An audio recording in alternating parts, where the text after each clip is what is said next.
ਜਿੱਥੇ ਮੁੰਡਿਆਂ ਦੇ ਜਨਮ ਹੋਣ ਤੇ ਲੋਹੜੀਆਂ ਮਨਾਈਆਂ ਜਾਂਦੀਆਂ ਹਨ, ਸ਼ਗਨ ਮਨਾਏ ਜਾਂਦੇ ਹਨ, ਉੱਥੇ ਕੁੜੀਆਂ ਦੇ ਜੰਮਣ ਤੇ ਸੋਗ ਪੈ ਜਾਂਦੇ ਹਨ। ਕਿਉਂਕਿ ਮੈਂ ਹਮੇਸ਼ਾ ਸਹਿਮੀ ਹੋਈ, ਡਰੀ ਹੋਈ ਰਹਿੰਦੀ ਸੀ, ਕਿਉਂਕਿ ਮੇਰੇ 'ਚ ਹਮੇਸ਼ਾ ਸ਼ੁਰੂ ਤੋਂ ਇਹੀ ਗੱਲ ਪਾਈ ਗਈ ਸੀ ਕਿ ਲੋਕ ਕੀ ਕਹਿਣਗੇ। ਮੇਰੀ ਮਾਤਾ ਜੀ ਦੇ ਸਾਲ ਦਾ ਭੋਗ ਪੈਣ ਤੋਂ ਬਾਅਦ ਮੈਨੂੰ ਇੱਕ ਫੋਨ ਆਇਆ ਕਿ ਮੇਰੇ ਪਿਤਾ ਜੀ ਵੀ ਗੁਜ਼ਰ ਚੁੱਕੇ ਨੇ। ਇੱਕ ਅਰਥੀ ਦੇ ਉੱਤੇ ਲਾਸ਼ ਪਈ ਹੋਵੇ ਤਾਂ ਤੁਸੀਂ ਉੱਥੇ ਪਹੁੰਚੇ ਹੋਏ ਹੋਵੋ ਤੇ ਲੋਕ ਕਹਿਣ ਹਾਏ ਓਏ ਇਹਦਾ ਵਿਆਹ ਕਰ ਜਾਂਦਾ, ਤਾਂ ਉਸ ਵੇਲੇ ਮੈਨੂੰ ਲੱਗਿਆ ਕਿ ਹੁਣ ਲੋਕਾਂ ਦੇ ਮੂੰਹ ਬੰਦ ਹੀ ਕਰਨੇ ਪੈਣਗੇ। ਮੈਂ ਕੁਝ ਇਹੋ ਜਿਹਾ ਕਰਨਾ ਹੈ ਜਿਸ ਨੂੰ ਇਤਿਹਾਸ ਦੀਆਂ ਪੰਨਿਆਂ ਤੋਂ ਮਿਟਾਇਆ ਨਾ ਜਾ ਸਕੇ। ਅਸੀਂ 21ਵੀਂ ਸਦੀ ਵਿੱਚ ਦਾਖਲ ਹੋ ਚੁੱਕੇ ਹਾਂ। ਸਾਇੰਸ ਨੇ ਬਹੁਤ ਤਰੱਕੀ ਕਰ ਲਈ ਹੈ, ਦੁਨੀਆ ਕਿਤੇ ਦੀ ਕਿਤੇ ਪਹੁੰਚਦੀ ਜਾ ਰਹੀ ਹੈ, ਪਰ ਪੰਜਾਬ ਦੇ ਪਿੰਡਾਂ ਵਿੱਚ ਹਾਲੇ ਵੀ ਮੁੰਡੇ ਤੇ ਕੁੜੀ ਦੇ ਵਿੱਚ ਵਿਤਕਰਾ ਕੀਤਾ ਜਾਂਦਾ ਹੈ। ਜਿੱਥੇ ਮੁੰਡਿਆਂ ਨੂੰ ਖੁੱਲ੍ਹਮ ਖੁੱਲ੍ਹਾ ਘੁੰਮਣ ਦੀ ਆਜ਼ਾਦੀ ਦਿੱਤੀ ਜਾਂਦੀ ਹੈ, ਉੱਥੇ ਕੁੜੀਆਂ ਤੋਂ ਕਈ ਤਰ੍ਹਾਂ ਦੇ ਸਵਾਲ ਕੀਤੇ ਜਾਂਦੇ ਹਨ। ਜਿੱਥੇ ਮੁੰਡਿਆਂ ਦੇ ਜਨਮ ਹੋਣ ਤੇ ਲੋਹੜੀਆਂ ਮਨਾਈਆਂ ਜਾਂਦੀਆਂ ਹਨ, ਸ਼ਗਨ ਮਨਾਏ ਜਾਂਦੇ ਹਨ, ਉੱਥੇ ਕੁੜੀਆਂ ਦੇ ਜੰਮਣ ਤੇ ਸੋਗ ਪੈ ਜਾਂਦੇ ਹਨ। ਇਹ ਕਹਾਣੀ ਹੈ ਮੇਰੀ, ਇਹ ਕਹਾਣੀ ਹੈ ਮੁੰਡੇ ਕੁੜੀ ਦੇ ਵਿਤਕਰੇ ਤੋਂ ਉੱਪਰ ਉੱਠਣ ਦੀ। ਇਹ ਕਹਾਣੀ ਹੈ ਮੇਰੀ ਆਪਣਾ ਪਿੰਡ ਛੱਡ ਕੇ ਆਸਟ੍ਰੇਲੀਆ ਜਾਣ ਦੀ, ਫਿਰ ਵਾਪਸ ਆ ਕੇ ਇੰਡੀਆ ਵਸਣ ਦੀ ਤੇ ਪਰਬਤ ਫਤਿਹ ਕਰਨ ਦੀ। ਜੋਸ਼ ਟਾਕਸ ਦੇ ਸਾਰੇ ਦਰਸ਼ਕਾਂ ਨੂੰ ਮੇਰੇ ਵੱਲੋਂ ਪਿਆਰ ਭਰੀ ਸਤਿ ਸ਼੍ਰੀ ਅਕਾਲ। ਮੇਰਾ ਨਾਮ ਮਨਪ੍ਰੀਤ ਕੌਰ ਚਾਨੇ ਹੈ। ਮੈਂ ਪੰਜਾਬ ਦੇ ਪਿੰਡ ਮੋਰਿੰਡਾ ਦੀ ਜੰਮਪਲ ਹਾਂ। ਬਚਪਨ ਤੋਂ ਹੀ ਕੁੜੀਆਂ ਤੇ ਮੁੰਡਿਆਂ ਦੇ ਵਿੱਚ ਬਹੁਤ ਫਰਕ ਕੀਤਾ ਜਾਂਦਾ ਸੀ। ਇਸ ਕਰਕੇ ਸਾਨੂੰ ਪੜ੍ਹਨ ਲਈ ਵੀ ਸਿਰਫ ਕੁੜੀਆਂ ਵਾਲੇ ਸਕੂਲ 'ਚ ਹੀ ਭੇਜਿਆ ਜਾਂਦਾ ਸੀ। ਮੇਰੀ ਨਿਗਾਹ ਘੱਟ ਹੋਣ ਦੇ ਕਰਕੇ ਮੈਨੂੰ ਸਕੂਲ ਦੇ ਵਿੱਚ ਬੁਲਿੰਗ ਦਾ ਕਾਫੀ ਸਾਹਮਣਾ ਕਰਨਾ ਪਿਆ। ਲੋਕਾਂ ਦੇ ਕਮੈਂਟਸ ਨੇ ਜਿਵੇਂ ਕਿ ਮੇਰਾ ਜੀਣਾ ਹਰਾਮ ਹੀ ਕੀਤਾ ਹੋਇਆ ਸੀ। ਮਾਂ-ਬਾਪ ਦੇ ਲਈ ਇਹ ਬਹੁਤ ਦੁਖਦ ਘਟਨਾ ਸੀ ਕਿ ਕੁੜੀ ਦੀ ਨਿਗਾਹ ਘੱਟ ਆ, ਬਟ ਰਿਸ਼ਤੇਦਾਰਾਂ ਲਈ ਇਹ ਇੱਕ ਮਜ਼ਾਕ ਦਾ ਪਾਤਰ ਸੀ ਕਿ ਇਹਦੀ ਤਾਂ ਨਿਗਾਹ ਘੱਟ ਹੈ, ਇਹਦਾ ਵਿਆਹ ਕਿਵੇਂ ਹੋਊਗਾ। ਕਿਉਂਕਿ ਆਪਣੇ ਪੰਜਾਬ ਦੇ ਵਿੱਚ, ਆਪਣੇ ਰੀਤੀ ਰਿਵਾਜ ਦੇ ਵਿੱਚ ਆਈ ਥਿੰਕ ਕੁੜੀਆਂ ਦਾ ਵਿਆਹ ਕਰ ਦੇਣਾ ਹੀ ਬਹੁਤ ਵੱਡਾ ਇੱਕ ਪੁੰਨ ਮੰਨਿਆ ਜਾਂਦਾ ਹੈ। ਤਾਂ ਬਹੁਤੇ ਮਾਪੇ ਉਹਨਾਂ ਦੀ ਪੜ੍ਹਾਈ ਵੱਲ ਧਿਆਨ ਨਾ ਦਿੰਦੇ ਹੋਏ ਉਹਨਾਂ ਲਈ ਇੱਕ ਚੰਗਾ ਵਰ ਲੱਭਣ ਦੀ ਕੋਸ਼ਿਸ਼ ਕਰਦੇ ਨੇ। ਟਾਈਮ ਪੈਂਦੇ ਹੀ ਉਹਨਾਂ ਦੇ ਹੱਥ ਪੀਲੇ ਕਰ ਦਿੰਦੇ ਨੇ ਤੇ ਸੁਰਖਰੂ ਹੋ ਜਾਂਦੇ ਨੇ, ਜਿਸ ਕਰਕੇ ਕੁੜੀਆਂ ਦਾ ਜੀਵਨ ਇੱਕ ਤਰੀਕੇ ਨਾਲ ਫੁੱਲ ਸਟਾਪ ਲੱਗ ਜਾਂਦਾ ਤੇ ਉਹ ਅੱਗੇ ਕੁਝ ਵੀ ਕਰ ਨਹੀਂ ਸਕਦੇ। ਮੈਂ ਉਸ ਵੇਲੇ ਹੀ ਠਾਣ ਲਈ ਸੀ ਕਿ ਮੈਂ ਆਪਣੀ ਇਸ ਘਾਟ ਨੂੰ ਆਪਣੇ ਸੁਪਨਿਆਂ ਦੇ ਰਾਹ ਵਿੱਚ ਨਹੀਂ ਆਉਣ ਦੇਵਾਂਗੀ। 8ਵੀਂ ਦੇ ਪੇਪਰਾਂ ਤੋਂ ਬਾਅਦ ਮੈਂ ਸਿੱਧੇ 10ਵੀਂ ਬੋਰਡ ਦੀ ਅਟੈਂਪਟ ਕੀਤੀ ਤੇ ਉਹ ਕਰਨ ਤੋਂ ਬਾਅਦ ਫਿਰ ਮੈਂ 12ਵੀਂ ਦੇ ਵਿੱਚ ਦਾਖਲਾ ਲਿਆ। ਹਾਲਾਂਕਿ ਸਾਡੇ ਘਰ ਦੀਆਂ ਕੁੜੀਆਂ ਬਹੁਤ ਜ਼ਿਆਦਾ ਪੜ੍ਹੀਆਂ ਲਿਖੀਆਂ ਨਹੀਂ ਨੇ। ਜਿਹੜੀਆਂ ਨੇ ਪੜ੍ਹੀਆਂ ਲਿਖੀਆਂ ਨੇ ਉਹ ਆਪਣੇ ਖੇਤਰ ਦੇ ਵਿੱਚ ਮਾਹਿਰ ਹੋਣ ਦੇ ਬਾਵਜੂਦ ਵੀ ਵਿਆਹ ਕਰਾ ਕੇ ਉਹ ਆਪਣਾ ਇੱਕ ਨਾਰਮਲ ਜੀਵਨ ਬਤੀਤ ਕਰ ਰਹੀਆਂ ਨੇ। ਇੱਥੋਂ ਚੱਲਦੇ ਫਿਰ 12ਵੀਂ ਤੋਂ ਬਾਅਦ ਜਦੋਂ ਮੈਂ ਆਪਣੀ 12ਵੀਂ ਕਲਾਸ ਪੂਰੀ ਕੀਤੀ ਤਾਂ ਮੈਨੂੰ ਕੈਨੇਡਾ ਭੇਜਣ ਦੇ ਲਈ ਘਰਦਿਆਂ ਨੇ ਸੋਚਿਆ ਕਿ ਇਹਨੂੰ ਹੁਣ ਨਰਸਿੰਗ 'ਚ ਪਾ ਦੇਣਾ ਚਾਹੀਦਾ। ਤਾਂ ਉਸ ਵੇਲੇ ਮੈਂ ਫਿਰ ਸੈਕਟਰ 42 ਚੰਡੀਗੜ੍ਹ ਦੇ ਵਿੱਚ ਸਾਡੇ ਲਈ ਇਹ ਬਹੁਤ ਨਵਾਂ ਸੀਗਾ, ਚੰਡੀਗੜ੍ਹ ਆਉਣਾ, ਚੰਡੀਗੜ੍ਹ ਪੜ੍ਹਨਾ ਤੇ ਲੋਕਾਂ ਨੂੰ ਵੇਖਣਾ। ਤਾਂ ਉਸ ਵੇਲੇ ਮੇਰੇ ਸੁਪਨੇ ਬਹੁਤ ਹੀ ਜ਼ਿਆਦਾ ਉਚਾਈਆਂ 'ਤੇ ਪਹੁੰਚ ਗਏ, ਕਿਉਂਕਿ ਮੇਰਾ ਮੰਤਵ ਜੀਵਨ ਦੇ ਵਿੱਚ ਸਿਰਫ ਬਾਹਰ ਜਾਣਾ ਜਾਂ ਵਿਆਹ ਕਰਾਉਣਾ ਹੀ ਨਹੀਂ ਸੀ। ਮੇਰਾ ਮੰਤਵ ਸੀ ਆਪਣੇ ਮਾਤਾ ਪਿਤਾ ਦਾ ਨਾਂ ਰੌਸ਼ਨ ਕਰਨਾ। ਮੇਰਾ ਮੰਤਵ ਬਣ ਗਿਆ ਸੀ ਆਪਣੇ ਆਪ ਨੂੰ ਸਾਬਿਤ ਕਰ ਦੇਣਾ ਕਿ ਕੁੜੀਆਂ ਵੀ ਕਿਸੇ ਵੀ ਖੇਤਰ 'ਚ ਅੱਗੇ ਜਾ ਸਕਦੀਆਂ ਨੇ। ਫਿਰ ਮੈਂ ਜਦੋਂ ਉਹ ਕੋਰਸ ਕੰਪਲੀਟ ਕੀਤਾ ਤਾਂ ਕਾਫੀ ਕਾਰਨਵਸ਼ਾਂ ਕਰਕੇ ਸਾਡੇ ਘਰ ਦੇ ਵਿੱਚ ਪ੍ਰੋਬਲਮਸ ਆ ਗਈਆਂ ਤਾਂ ਮੈਨੂੰ ਉਹ ਕੈਨੇਡਾ ਨਹੀਂ ਭੇਜ ਸਕੇ ਤੇ ਮੇਰੇ ਮਾਤਾ ਜੀ ਬਹੁਤ ਜ਼ਿਆਦਾ ਬਿਮਾਰ ਰਹਿੰਦੇ ਸੀਗੇ ਤਾਂ ਮੈਂ ਉਹਨਾਂ ਦੀ ਦੇਖਭਾਲ ਦੇ ਵਿੱਚ ਲੱਗ ਗਈ। ਐਵੇਂ ਕਰਕੇ 2-3 ਸਾਲ ਗੁਜ਼ਰ ਗਏ। ਫਿਰ ਇੱਕ ਲਹਿਰ ਆਈ ਕਿ ਸਾਰੇ ਬੱਚੇ ਪੜ੍ਹਨ ਲਈ ਆਸਟ੍ਰੇਲੀਆ ਜਾਣ ਲੱਗ ਪਏ। ਉਸ ਵੇਲੇ ਵੀ ਮੇਰੇ ਵਿਆਹ ਦੀਆਂ ਗੱਲਾਂ ਘਰ ਦੇ ਵਿੱਚ ਹੋ ਰਹੀਆਂ ਸੀਗੀਆਂ, ਪਰ ਮੇਰੇ ਮਾਤਾ ਜੀ ਨੇ ਮੈਨੂੰ ਪੁੱਛਿਆ ਕਿ ਪ੍ਰੀਤ ਤੂੰ ਕੀ ਕਰਨਾ ਚਾਹੁੰਦੀ ਆ। ਤਾਂ ਮੈਂ ਉਹਨਾਂ ਨੂੰ ਕਿਹਾ ਕਿ ਤੁਸੀਂ ਮੈਨੂੰ ਜੀਵਨ ਦੇ ਵਿੱਚ ਬਹੁਤ ਜ਼ਿਆਦਾ ਮੌਕੇ ਦਿੱਤੇ ਨੇ, ਤੁਸੀਂ ਇੱਕ ਵਾਰ ਮੈਨੂੰ ਬਾਹਰ ਭੇਜ ਦਿਓ। ਆਸਟ੍ਰੇਲੀਆ ਜਾ ਕੇ ਮੇਰੇ ਜੀਵਨ ਦੇ ਵਿੱਚ ਬਹੁਤ ਸਾਰੇ ਚੇਂਜਸ ਆਏ। ਮੈਨੂੰ ਇੱਕ ਨਵਾਂ ਟੀਚੇ ਮਿੱਥਣ ਦੀ ਆਜ਼ਾਦੀ ਮਿਲੀ ਤੇ ਉੱਥੇ ਮੈਂ ਪੜ੍ਹਾਈ ਵੀ ਕੀਤੀ ਤੇ ਮੈਂ ਕੰਮ ਵੀ ਕੀਤਾ। ਪਰ ਜਦੋਂ ਕਹਿੰਦੇ ਆ ਕਿ ਪ੍ਰਦੇਸ਼ ਦੇ ਵਿੱਚ ਰਹਿਣਾ ਕੁੜੀਆਂ ਲਈ ਬਹੁਤ ਜ਼ਿਆਦਾ ਔਖਾ ਹੋ ਜਾਂਦਾ ਹੈ। ਜਦੋਂ ਆਪਾਂ ਬਾਹਰ ਜਾਂਦੇ ਹਾਂ ਆਪਾਂ ਲੋਕਾਂ 'ਤੇ ਯਕੀਨ ਕਰ ਲੈਂਦੇ ਹਾਂ, ਪਰ ਉੱਥੇ ਤੁਹਾਡੀ ਕੋਈ ਕੰਮ ਕਰਾ ਕੇ ਤਨਖਾਹ ਰੱਖ ਲੈਂਦਾ। ਕਈ ਵਾਰ ਤੁਸੀਂ ਕਿਸੇ ਨੂੰ ਪੈਸੇ ਦਿੰਦੇ ਹੋ ਕਿ ਜੀ ਸਾਡੇ ਪੇਪਰ ਲਵਾ ਦਿਓ, ਉਹ ਲੋਕ ਤੁਹਾਡੇ ਪੈਸੇ ਲੈ ਕੇ ਤੁਹਾਡੇ ਪੇਪਰ ਨਹੀਂ ਲਵਾਉਂਦੇ। ਤੁਸੀਂ ਬਹੁਤ ਮਿਹਨਤ ਕਰਦੇ ਹੋ ਪਰ ਤੁਹਾਡੀ ਮਿਹਨਤ ਦੇ ਉਹ ਡਾਲਰ ਵਕੀਲ ਲੈ ਜਾਂਦੇ ਨੇ, ਤੁਹਾਨੂੰ ਇਹ ਦਿਖਾਉਂਦੇ ਰਹਿੰਦੇ ਨੇ ਕਿ ਉਹ ਤੁਹਾਨੂੰ ਪੱਕਾ ਕਰਵਾ ਦੇਣਗੇ।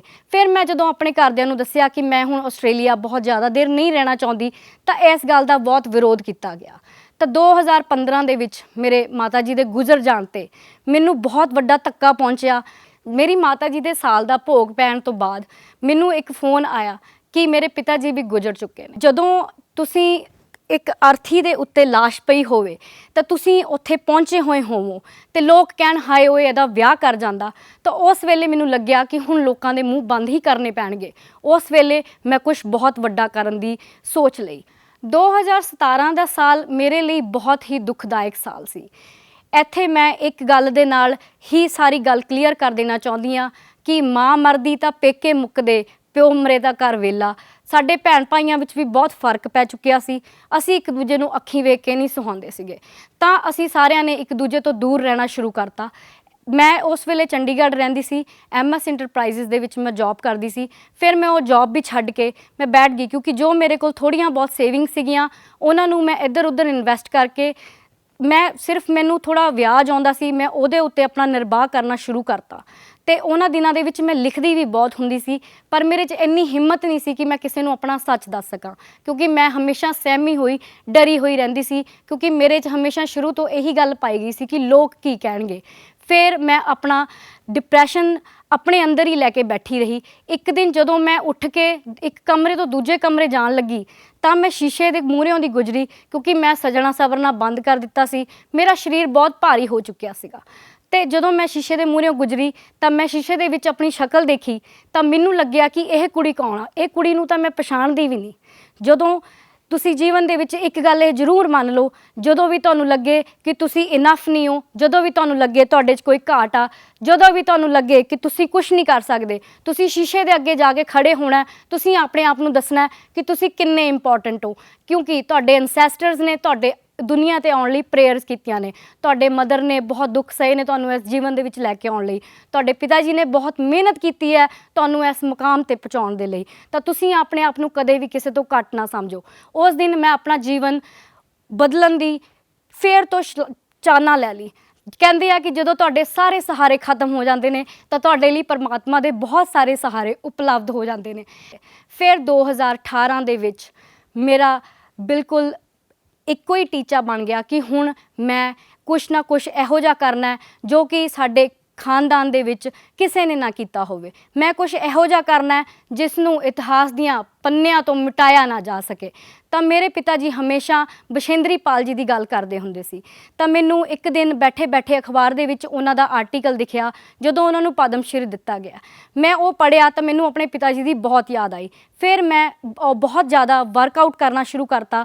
ਮੈਂ ਆਪਣੇ ਆਪ ਬਿਲਕੁਲ ਭਾਰ ਘਟਾ ਲਿਆ। ਮੈਂ ਆਪਣੇ ਆਪ ਨੂੰ ਇੰਨਾ ਮਜ਼ਬੂਤ ਕਰ ਲਿਆ ਕਿ ਮੈਂ ਇੱਕ ਦਿਨ ਉੱਠ ਕੇ ਇੱਥੋਂ ਦਿੱਲੀ ਚਲੀ ਗਈ। ਦਿੱਲੀ ਤੋਂ ਮੇਰੇ ਕੋਲ ਏਅਰਪਲੇਨ ਦੀ ਟਿਕਟ ਲੈਣ ਦੇ ਤਾਂ ਪੈਸੇ ਨਹੀਂ ਸਨ, ਪਰ ਮੈਨੂੰ ਪਤਾ ਲੱਗਾ ਕਿ ਬੱਸ ਵੀ ਜਾਂਦੀ ਆ। ਤਾਂ ਆਪਾਂ ਆਪਣਾ ਬੈਗ ਭਰ ਕੇ ਡਿਕੈਥਾਲੋਨ ਤੋਂ ਜੋ ਜ਼ਰੂਰੀ ਲੋੜੀਂਦਾ ਮੁੱਢਲਾ ਸਮਾਨ ਸੀ ਟਰੈਕਿੰਗ ਦਾ, ਉਹ ਮੈਂ ਲੈ ਕੇ ਲੋਕਾਂ ਤੋਂ ਬਹੁਤ ਜ਼ਿਆਦਾ ਜਾਣਕਾਰੀ ਇਕੱਠੀ ਕਰਕੇ ਅਤੇ ਆਪਣੇ ਕੁਛ ਮਿੱਤਰਾਂ ਨੂੰ ਫ਼ੋਨ ਕਰਕੇ ਉਹਨਾਂ ਨੂੰ ਇਨਫੋਰਮ ਕਰਕੇ ਮੈਂ ਨੇਪਾਲ ਪਹੁੰਚ ਗਈ। ਅਤੇ ਨੇਪਾਲ ਜਾ ਕੇ ਮੈਂ ਐਵਰੈਸਟ ਬੇਸ ਕੈਂਪ ਨੂੰ ਜਿੱਤਣ ਦਾ ਮਨ ਬਣਾ ਲਿਆ। ਮੈਂ ਕਾਠਮਾਂਡੂ ਦੇ ਵਿੱਚ ਬਹੁਤ ਸਾਰੇ ਲੋਕਾਂ ਤੋਂ ਜਾਣਕਾਰੀ ਲਿੱਤੀ ਤਾਂ ਮੈਨੂੰ ਪਤਾ ਲੱਗਾ ਕਿ ਲੁਕਲਾ ਤੱਕ ਫਲਾਈਟ ਜਾਂਦੀ ਹੈ। ਹੁਣ ਮੇਰੇ ਕੋਲ ਲੁਕਲਾ ਤੱਕ ਦੀ ਫਲਾਈਟ ਦੇ ਪੈਸੇ ਵੀ ਨਹੀਂ ਸਨ। ਫਿਰ ਮੈਨੂੰ ਪਤਾ ਲੱਗਾ ਕਿ ਤੁਸੀਂ ਲੁਕਲਾ ਤੱਕ ਫਲਾਈਟ ਲੈ ਕੇ ਜਾਣ ਦੀ ਬਜਾਏ ਤੁਸੀਂ 2 ਜੀਪਾਂ ਲੈ ਕੇ ਉਹ ਤੋਂ ਬਾਅਦ ਜਿੰਨਾ ਰਸਤਾ ਪਲੇਨ ਦੇ ਵਿੱਚ ਕੱਟਦਾ ਹੈ ਤੁਸੀਂ ਉਹ ਤੁਰ ਕੇ ਵੀ ਕਰ ਸਕਦੇ ਹੋ। ਮੇਰਾ ਦ੍ਰਿੜ ਨਿਸ਼ਚਾ ਸੀਗਾ ਕਿ ਮੈਂ ਹੁਣ ਬਿਨਾਂ ਕੁਛ ਕੀਤੇ ਵਾਪਸ ਨਹੀਂ ਆਉਣਾ। ਤਾਂ ਮੈਂ ਫਿਰ ਇੱਕ ਜੀਪ ਫੜੀ, ਮੈਂ ਸਲੇਰੀ ਤੱਕ ਗਈਆਂ। ਸਲੇਰੀ ਤੋਂ ਅੱਗੇ ਮੈਂ ਅਧੇਰੀ ਗਈਆਂ। ਜਦੋਂ ਵੀ ਆਪਾਂ ਦੂਜੇ ਦੇਸ਼ ਜਾਂਦੇ ਹਾਂ ਤਾਂ ਉੱਥੋਂ ਦੇ ਲੋਕ ਮਦਦਗਾਰ ਵੀ ਹੁੰਦੇ ਆ। ਜਦੋਂ ਤੁਸੀਂ ਕਿਸੇ ਵੀ ਪ੍ਰੋਬਲਮ ਦੇ ਵਿੱਚ ਫਸ ਜਾਓ ਤਾਂ ਤੁਸੀਂ ਆਪਣੇ ਆਪ ਨੂੰ ਇਕੱਲਾ ਨਾ ਸਮਝੋ। ਹਮੇਸ਼ਾ ਕੋਸ਼ਿਸ਼ ਕਰੋ ਕਿ ਤੁਹਾਡੇ ਆਸ-ਪਾਸ ਜੋ ਲੋਕ ਨੇ ਤੁਸੀਂ ਉਹਨਾਂ ਤੋਂ ਮਦਦ ਮੰਗ ਸਕੋ, ਕਿਉਂਕਿ ਮਦਦ ਮੰਗਣਾ ਕੋਈ ਬੁਰੀ ਗੱਲ ਨਹੀਂ ਹੈ, ਕਿਉਂਕਿ ਜਦੋਂ ਤੁਸੀਂ ਇੱਕ ਦਿਨ ਮਦਦ ਲੈਂਦੇ ਹੋ ਤਾਂ ਦੂਜੇ ਦਿਨ ਤੁਸੀਂ ਮਦਦ ਦੇਣ ਦੇ ਕਾਬਿਲ ਵੀ ਬਣਦੇ ਹੋ। ਉੱਥੇ ਜਾ ਕੇ ਮੈਨੂੰ ਬਹੁਤ ਸਾਰੇ ਲੋਕ ਮਿਲੇ ਜਿਨ੍ਹਾਂ ਦੇ ਸੁਪਨੇ ਮੇਰੇ ਤੋਂ ਵੀ ਵੱਡੇ ਸੀ। ਤਾਂ ਮੈਨੂੰ ਪਤਾ ਲੱਗਾ ਕਿ ਜੀਵਨ ਦੇ ਵਿੱਚ ਹਰ ਇੱਕ ਬਿਮਾਰੀ ਦੇ ਨਾਲ, ਹਰ ਇੱਕ ਸੋਚ ਦੇ ਨਾਲ, ਹਰ ਇੱਕ ਕਮੀ ਦੇ ਨਾਲ ਲੜਿਆ ਜਾ ਸਕਦਾ ਹੈ। ਇੰਝ ਕਰਕੇ ਮੇਰਾ 2018 ਜੂਨ ਦੇ ਵਿੱਚ ਮੈਂ ਐਵਰੈਸਟ ਬੇਸ ਕੈਂਪ ਟਰੈਕ ਕਰ ਲਿਆ। ਉਹ ਤੋਂ ਬਾਅਦ ਮੇਰਾ ਇਹ ਜਨੂਨ ਵੱਧਦਾ ਗਿਆ। ਫਿਰ ਜਦੋਂ ਮੈਂ ਵਾਪਸ ਆਈ ਹਾਂ ਤਾਂ ਮੈਂ ਪਹਾੜਾਂ ਦੇ ਵਿੱਚ ਜਾ ਕੇ ਰਹਿਣਾ ਸ਼ੁਰੂ ਕਰਤਾ, ਕਿਉਂਕਿ ਹੁਣ ਇਹ ਮੇਰਾ ਪ੍ਰੋਫੈਸ਼ਨ ਵੀ ਬਣਨ ਵਾਲਾ ਸੀ, ਇਹੀ ਮੇਰਾ ਜੀਵਨ ਬਣਨ ਵਾਲਾ ਸੀ। ਅਤੇ ਮੇਰਾ ਇਹੀ ਨਿਸ਼ਚਾ ਸੀ ਕਿ ਮੈਂ ਹੁਣ ਸਿਰਫ ਇੱਕ ਪਹਾੜਨ ਦੇ ਨਾਂ 'ਤੇ ਜਾਣੇ ਜਾਵਾਂਗੀ। ਇਸ ਕਰਕੇ ਮੈਂ ਮਨੀਕਰਨ ਸਾਹਿਬ ਦੇ ਕੋਲ ਕਸੌਲ ਪਿੰਡ ਦੇ ਵਿੱਚ ਰਹਿਣਾ ਸ਼ੁਰੂ ਕਰਤਾ।